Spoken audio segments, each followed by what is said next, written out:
Hello and welcome to scrapbookingstation.com. I had so much fun with my in a name video that I'm going to use these paints again, this time to do a scrapbook layout. So I've got my paints. I'm going to use the base metal system again. If you want to watch that, check it out on YouTube. I've got that video. But this time I'm going to use some glossy white cardstock. I've got my plate and my brushes, and I'm going to put the camera over my shoulder and we're going to get started. Okay, so I had a visit from some friends and relatives, and we did a lot. So they're coming from the north, coming down to Texas, and I got some clip art also. But anyway, I thought this would be great for these this paint system. So here's the product. It's from Tattered Angels, and as I said before, I did this for my name frame, and if you want to watch that video, that'd be fine. But we're going to do this now for a scrapbook layout. So I'm going to grab these all out of here. And in the meantime, I've got a piece of glossy Whisper White. It's not really glossy, but it does have a little bit of a waxy feel. The Whisper White cardstock, 12 by 12, because I'm going to want at least 2 borders for my 2 pages.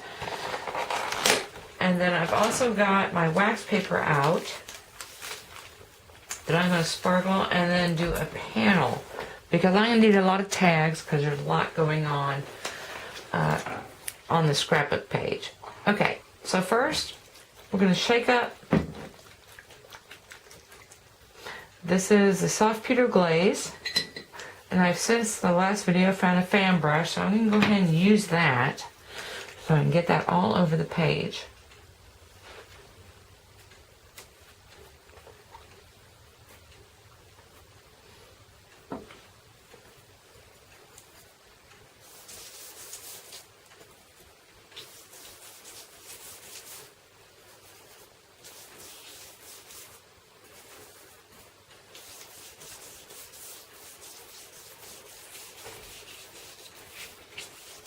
And I think when I end up cutting these borders, I'm going to cut them so that they go crossways across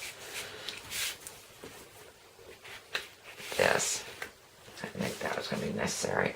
Okay, and then I'm going to pour a little more out so I can put it on my wax paper as well, because I'm going to turn over a panel.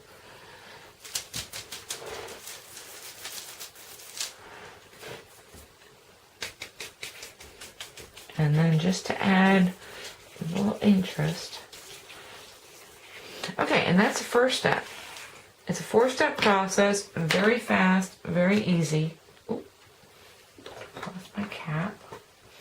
And next thing you want to do is use step 2, is the Sterling Glimmer Mist. Shake it up side to side, and we really want to coat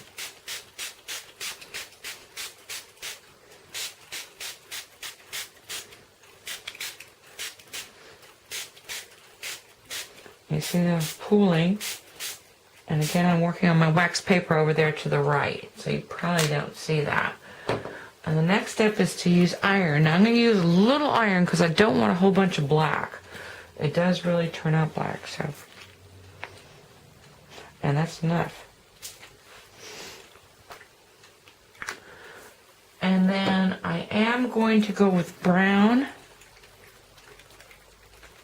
a lot, so I am going to put a little more probably of this brown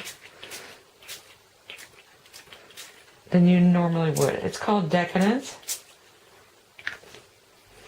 Okay, and then I'm going to, in my last video you could take a blow dryer and speed up the process, but I'm just going to let this dry overnight or until it gets dry, and then I will come back to the video and show you the results. I'm going to move that away, because right now I'm going to take this wax paper and I've prepped some cardstock because I'm going to do this in stars, because Fort Worth reminds me of Texas and stars. So I'm going to put that on my wax paper.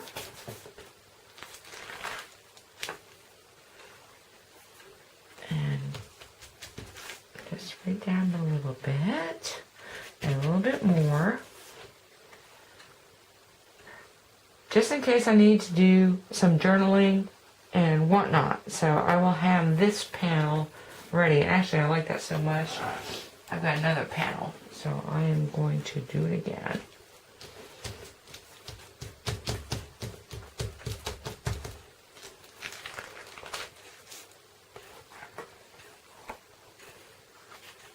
And all I'm doing is picking up ink from this wax paper.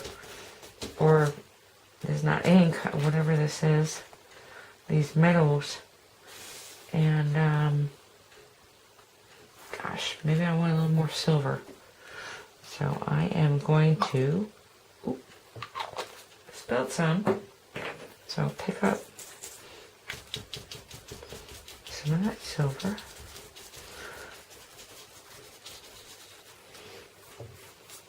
And I'll pick up everything from my tray. But the silver soft pewter glaze, I mean, it really adds a sheen to your project. And I'm going to put a little more sterling mist because this one is a little bare. I don't want to add any more black, but I am going to add a little more decadence. Okay, and now I'm going to let all these dry. And I will be back to show you the finished product and also ideas about what I'm going to do with the layout. So I'll be back tomorrow, and all this stuff is going to be ready to go. I'll see you then. So here is my finished cardstock, and it is gorgeous. So I talked about doing panels before, but now I'm thinking something totally different. The radiant backgrounds are so popular that I would love to do one of these, especially since I have so many little photographs for this layout. So, and of course I've got the 2 photos. So let's talk about my layout. Okay, so I'm going to do radiant background, but I want the focal point to be not centered. And also I don't want it to look like eyes or, you know, totally in the same place. And so I'm going to move my center to either end and then surround with photos on either side. Anyway, let me show you. Here are my photos. So I've got several where we went to Fort Worth, and I will trim and pick. And then I've got several where we hung at the house and played some table games, and that will also be in there. And so based on the colors that were showing up in here, in which I added, and actually let me say that the it only took about 2 hours to dry. So I mean, I could have done this the same day, but anyway, I chose not to. So here we go. So I picked some coordinating colors, and I'll just bring this panel out because I'm also going to throw in a little extra at the end. But anyway, so I've got this gray, I've got Cajun Craze, of course I've got my white, and then I picked 2 coppers for highlights because this does have a shimmer to it, and yeah, you could use silver, but I'm thinking Texas and copper. And then the other thing I've got are these little clip arts that I found on the internet. The brown, copper, and the blue, which really doesn't go. But anyway, I'm thinking I will put that in the center of my focal points. And the other thing, when I think of Texas, I think of stars. So I'm going to use my BIGZ die and cut some of this out to try and do the center. Anyway, so let's get going. I talked about a radiant background, and actually it's become so popular I'm going to do a technique video totally on this. But at this point, I am just trying to create this spray of rays. And the only thing you have to remember is to make it an even amount, because I'm going to use one on one side and the other on the other. And that's why you see the 1, 2, 1, 2, 1, 2, 1, 2. Anyway, I just totally at random picked a focal point And like I said, my technique video will show if you want them symmetrical. But from here, I pretty much just started drawing lines. And then all that takes is a straight edge and a pencil right through the center. And keep coming around. And like I said, the only thing you have to keep in mind is that you've got an even number. So I'm going to cut these out. I'm going to place them on my background 12 by 12 page. Show you a little bit of the layout and then finish from there.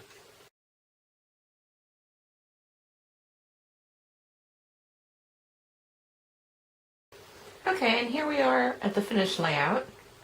So I wanted to talk first about this radiant background because I did learn a couple of things. First off, when I put the left side panels on, what I did, of course I have them numbered on the back, and then I took the panel that wasn't yet put on here and used that as a spacer as I came along.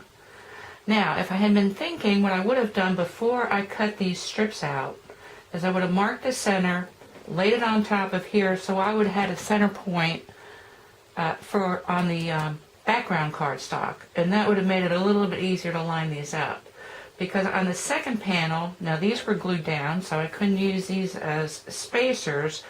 So what I did, pretend there's no pictures on here, is I lined up my focal points, and as I was laying this down, I came right across to the edge, just so I could see these other panels sticking out, and then place them in toward the center. So that's something useful to know. If I had a center point, it would have been much easier to put this together. The second thing I want to talk about are these stars. Now, like I said, I used my BIGZ die. This is stars 2. And I cut out these panels. Now, for all these stars on both pages, it just took 2 swipes. And I know a lot of scrapbookers think these BIGZ dies would really only be useful for people that make an awful lot of cards and the same card. But actually, anytime you do clusters like this, these shapes work great, and it makes it really easy. And then the only other technique here is I've got some outlines on these stars, which is why I showed my little paper snips. But you can use these outlines, and all I did was come around and it's about 1/16 of an inch, and took out some of these stars. And that created my outline. Now let's talk about the matting. I had so many pictures, and I decided to use double mats on most of them. I've got a highlighted photo that I raised up on foam tape, and then actually matted with the copper metallic and then black, where these others are mostly white and gray. And then I've got one photo on each side, this one only a single matte in white, and this one a single in gray. And that's just to add interest.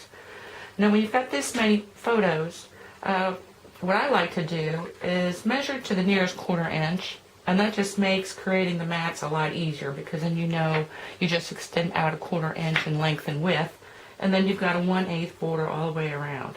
And same with the second mat. So those turned out nice. Now this is just an envelope that I added last minute. It's actually got the pictures of the drawings that were created during Pictionary, and that's kind of top secret to save don't want anyone to see those. Now lastly, let's talk about the letters, because I know a lot of people don't like to use these little bitty teeny letters, but I think if you set up, these were done with the Billboard decorative die strip, and like I said, I mean, you punch them all out at once, and then you've got to make a couple ends and however many letters you've got. Then you've got them all set aside, and I think the easiest way to work this onto the page is to have some tweezers, because they're really hard to pick up. Flip them over. Actually, I do about 3 or 4 at a time.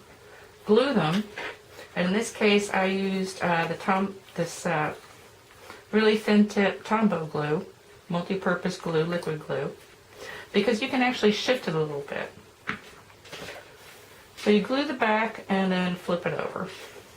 And then, like I said, do 3 or 4 at a time. And just because the spray was like this, I decided on all my titles that I would just move along with the radiant angles. And then I just got, I don't know if you can see it, just little tiny journaling, some of my own thoughts. Anyway, building this was pretty interesting. So I think there's going to be a couple videos coming out. One more radiant background information, because like I said, there are easy ways to make this symmetrical as well as the same or freeform the way I did it.